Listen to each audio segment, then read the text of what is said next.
Oui, vous n'avez pas tout vu. Et voilà ce que j'ai retiré de sa main. Une dent de requin. C'est du vrai ou c'est du toc? Je ne sais pas trop. Mais il a fallu de la force pour lui enfoncer dans la chair. Et dans notre menu de la mer, on en est qu'au hors d'œuvre. Accrochez-vous.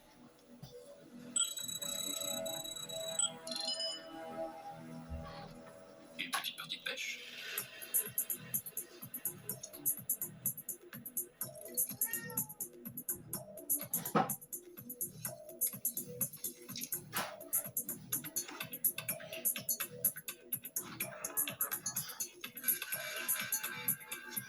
C'est délicat de déterminer l'espèce avant de l'avoir un peu nettoyée. Les sucs gastriques ont causé des dégâts superficiels. J'ai demandé une analyse toxicologique à Adam et Triss.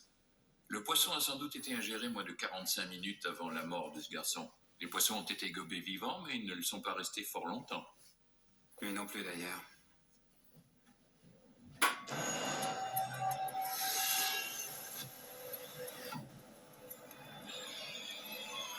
Quentin Jammer, plus célèbre agent de change de Manhattan, une sorte de Rambo.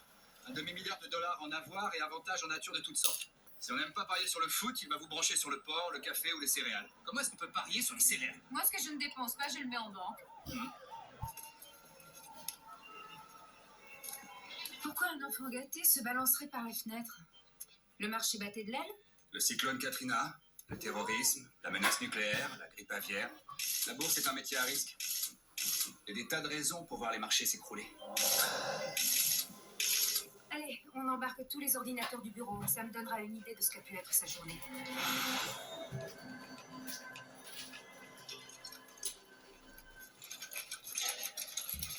Stella, excusez-moi de vous avoir fait attendre, mais j'étais sur un coup. Non, pardon. Ça va? Non, je regardais son cou. Non, mais vous pensiez pas que je l'embrassais? Non, non, quelle idée. Et surtout quelle horreur. C'est le temps. Franchement, il y a eu affaire. Revenons à nos moutons. Cause de la mort? La cause de la mort est l'asphyxie. Ce n'est absolument pas dû à la pendaison. Pétéchie au niveau des yeux, mais il n'y a pas eu d'hémorragie dans le sillon creusé par la ligature du cou. Le cœur a arrêté de pomper avant qu'il se pende. Autre étrangeté, une brute a étranglé cet homme peu de temps avant son décès.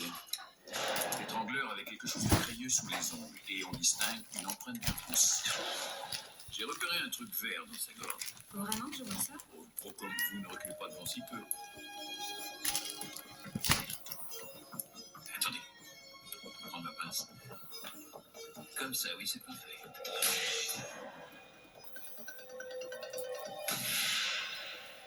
Une fibre verte. L'assassin se serait servi d'un mouchoir peut-être, ou d'un oreiller, ou d'une serviette afin d'étouffer. Oui, il faut l'analyser. Cette affaire passe du suicide au meurtre. Je m'appelle Bobby Martin, je suis le sous-courtier de Quentin. Je bossais sous ses ordres et je gérais principalement les nouveaux dossiers. C'était comment aujourd'hui? Tchernobyl. On a eu un coup dur sur le marché. Monsieur Jones, soyez prudent, je vous en prie. Vos actions sur le port et le bétail sont en chute libre. Et bientôt, c'est nous qui serons bons pour l'abattoir. Mais monsieur Jammer, il y a des appels en attente. Pas maintenant, merde. C'est d'abord vous parlez, Jammer. Soyez raisonnable, il n'est plus de temps d'arrêter les frais. Vous l'avez trouvé à quelle heure?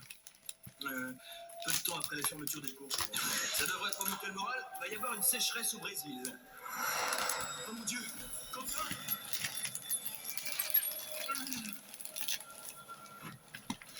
J'ai couru dans le bureau de la secrétaire et j'ai appelé les pompiers. De là? Ouais. Ensuite, je suis allé aux toilettes pour venir mes tripes. Où se trouvait la secrétaire à cette heure? Elle est partie juste après la fermeture. Elle est employée à mi-temps. Toutes les autres personnes se sauvent dès la fermeture? Les autres sont en séminaire en ce moment. Quentin n'avait pas envie de les accompagner. Ce qui l'intéressait, c'était de payer sa piscine intérieure. On dirait que quelqu'un a lancé un vase. Ouais. C'est la seule caméra de sécurité à cet étage? Tant que je sache, ouais. Bon, expliquez-moi, pourquoi avez-vous besoin de surveillance dans une maison de courtage? Quentin avait quelques millionnaires parmi ses clients. Et ils ne sont pas tous en mesure d'encaisser des pertes avec sérénité.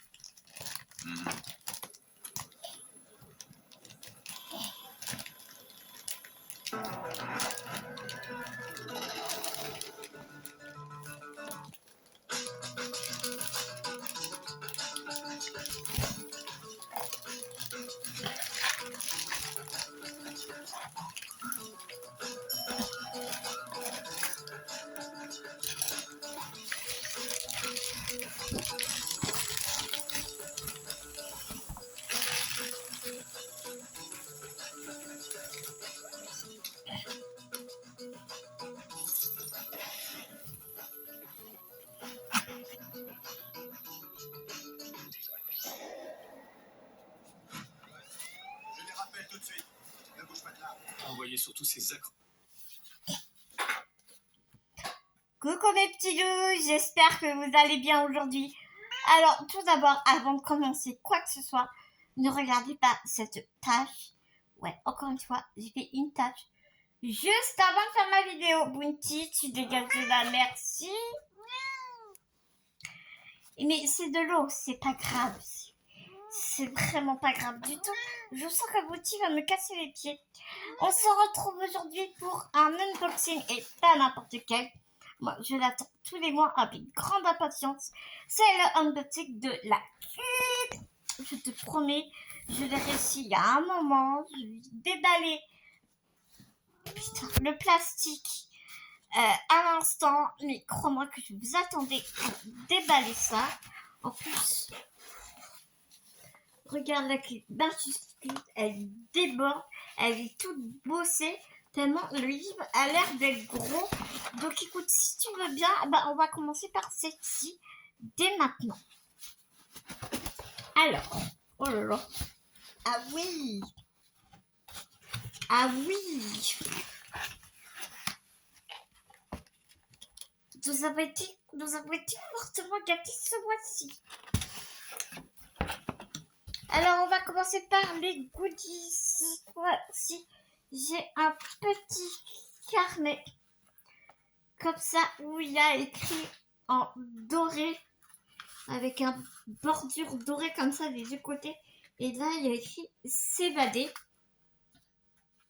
Mais c'est rigolo, c'est en manga, tu vois. C'est ouais, le truc il est à l'envers. C'est original. Et avec des pages jaunes. Mais vraiment toutes lisses, toutes mignonnes. Ouais, j'aime beaucoup. De grande qualité en tout cas, vraiment. C'est super sympa.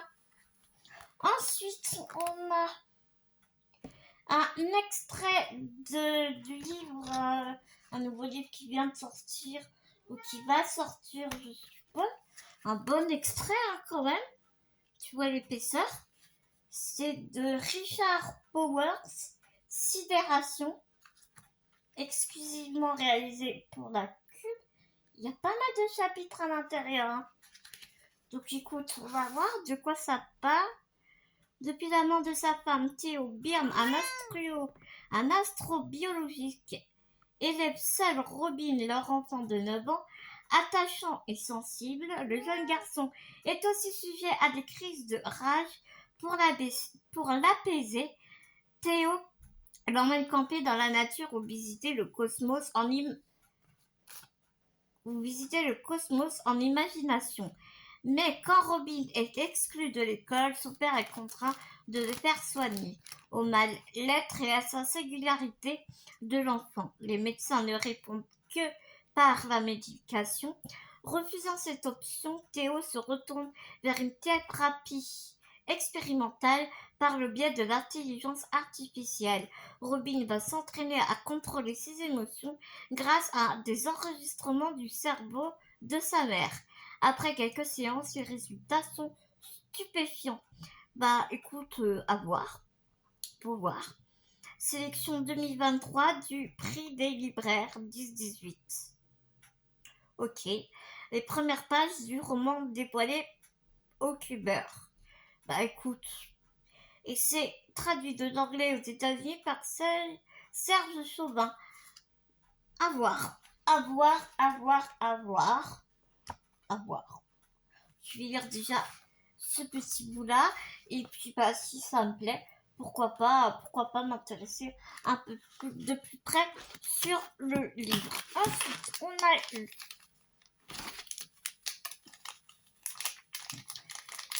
deux thés qui sont en sachet. Donc, c'est nectar de thé. Ça se présente comme ça. Celui-ci, c'est une tisane fine de choux, morceaux de pommes, betteraves, carottes, cubes de pitahaya, base de goji, citronnelle, feuilles de mûre, ortie, zeste d'orange, Eucalyptus, pétale, poivre rose. Ça a l'air d'être bon. En tout cas, je ne l'enverrai pas à ma copine Céline du groupe Swap Livresque. Je t'enverrai pas celui-là, ça c'est sûr, comme il y a de l'orange dedans. Et l'autre, agrumes et paracotta. Ananas, citron, yaourt crémeux, amande, pied de chat. Oh, thé noir de Chine. Pied de chat, c'est quoi ça? Aucune idée.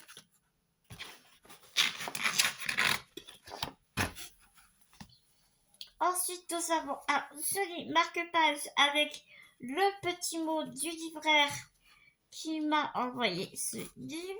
C'est écrit tout petit. Puissant, drôle et incroyablement dynamique, je vous propose de rentrer dans l'univers de Wildy alors que les membres de Saga, groupe de héros renommés, mènent une vie douce en vieillissant. Les choses vont les pousser à se retrouver et repartir dans une quête épique. Timothée. Bah écoute, merci beaucoup Timothée. Et voilà, le petit mot est sur le marque-page. J'aurais préféré qu'il soit ailleurs le petit mot. Mais bon. Et pour finir, donc avant de te montrer le livre, nous avons comme d'habitude le petit fascicule de la Cube avec des interviews. Là, il nous parle du livre Sidération dont on a eu l'extrait. J'adore la préface. C'est succinct, mais c'est bien. Le coup de cœur gourmand de Cube.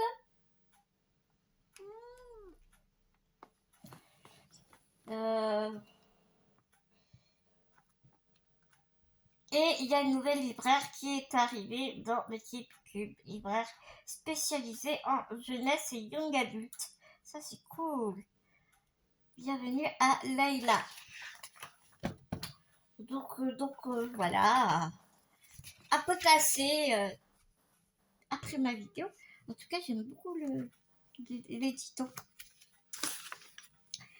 Et donc, sans plus de transition. Ah oui. Nous avons la petite carte qui nous sert à répondre si nous voulons répondre à Timothée. Elle est vraiment très jolie la carte. Et donc voici le livre, il est vraiment pas des moindres. C'est un beau bébé, mais tout comme je les aime. Donc c'est chez Bragelonne Wild, la mort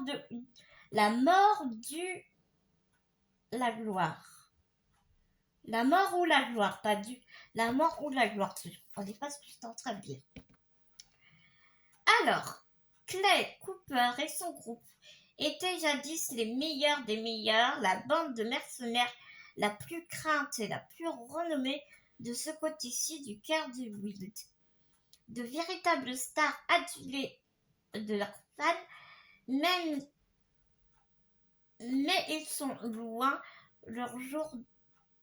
Je comprends rien de ce que je dis. Mais ils sont loin leur jour de gloire. Les redoutables guerriers se sont perdus de vue. Ils ont vieilli, grossi et abusé de la bouteille. Ben d'accord.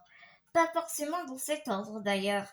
Quand un beau jour, un de ses anciens compagnons se présente à la porte de Clay et le supplie de l'aider à sauver sa fille prisonnière d'une cité assiégée par une horde de monstres sanguinaires, une mission qu'il serait inconscient d'accepter. Le temps est venu de reformer le groupe et de repartir en tournée.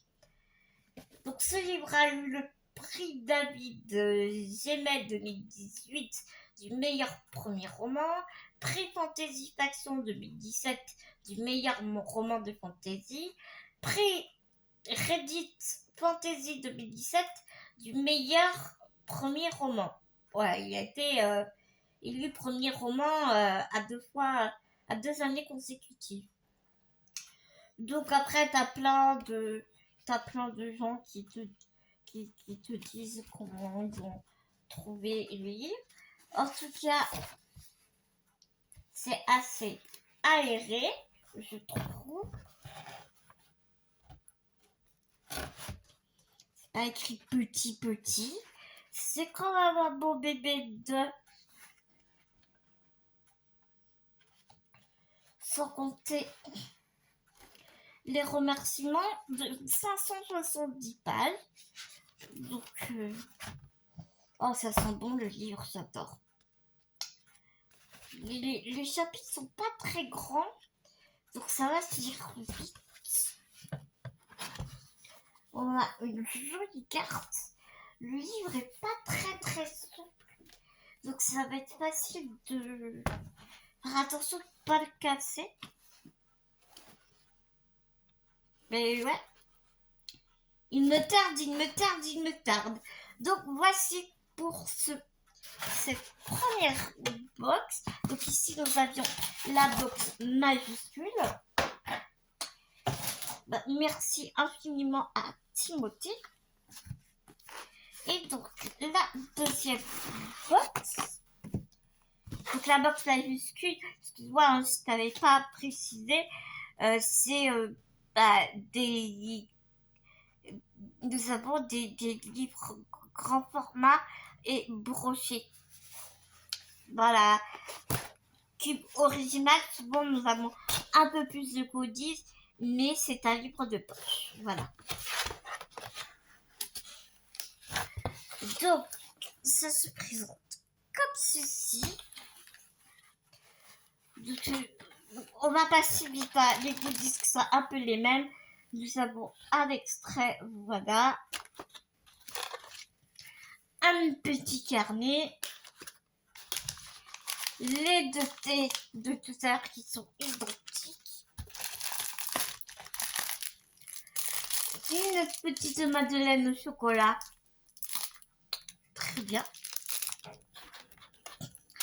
Et je sais que souvent ils font vraiment très attention à tu vois, que ça soit clean, quoi, donc et pas trop de trucs dégueulasses dedans. Et là, tu vois, c'est la maison Colibri. Donc, très bonne marque.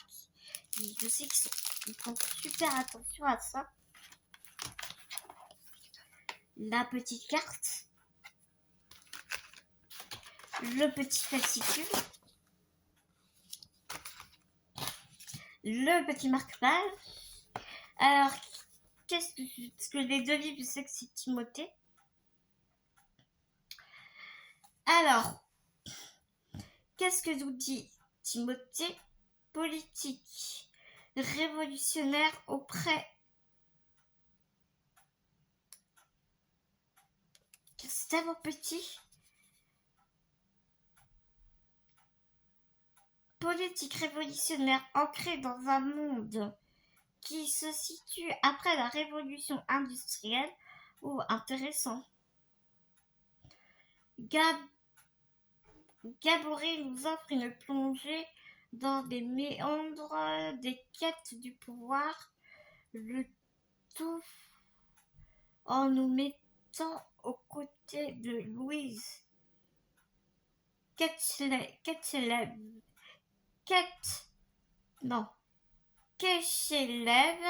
héroïne malgré elle d'un enjeu plus grand.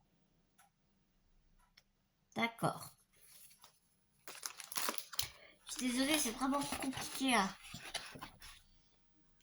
à lire. Alors, oh, j'ai jamais eu cette édition.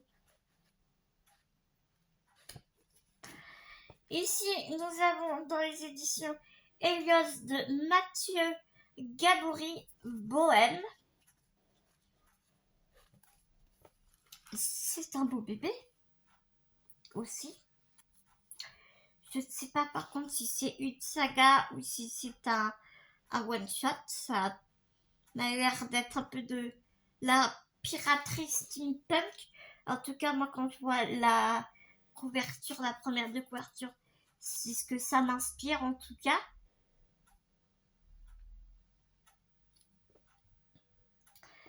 Après la révolution industrielle, l'Europe a été submergée par une substance étrange et dangereuse, l'écrime, reliée par le fragile réseau des traverses d'acier.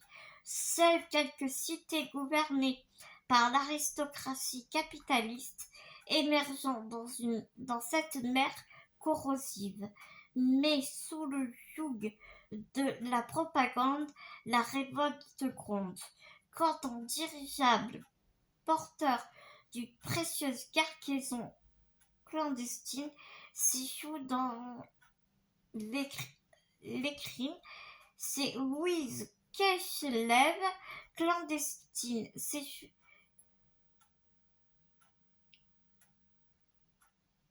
Ah putain, attends, je recommence.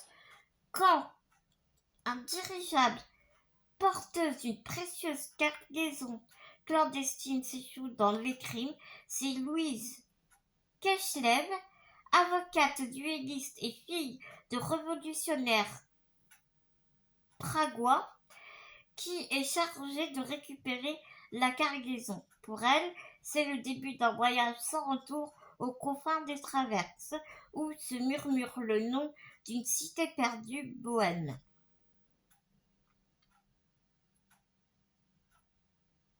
Ouais, tu vois, steampunk.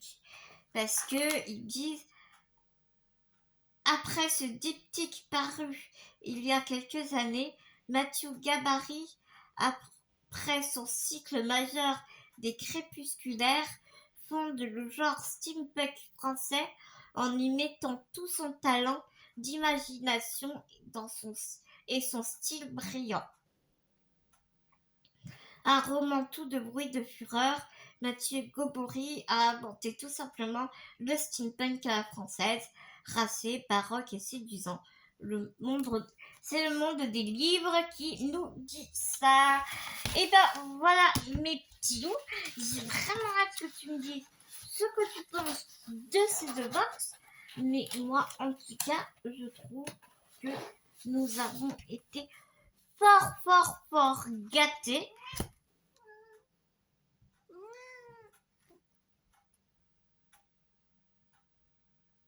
Voilà. Réaction en direct de Mademoiselle Bounty. Je ne sais pas ce qu'elle t'a raconté, mais... Voilà. Moi, il est temps pour moi de te laisser, de te faire des millions de gros bisounours. Je vous dis à tout vite dans une prochaine vidéo. Mais en attendant, prenez soin de vous. Prenez soin des gens que vous aimez. À tout vite dans une prochaine vidéo. Bounty, pourquoi tu m'embêtes à chaque fois que je fais une vidéo? Pourquoi? Est-ce que tu sais toi-même pourquoi? Bon voilà, tu viens de te casser la piqûre. Gros bisous.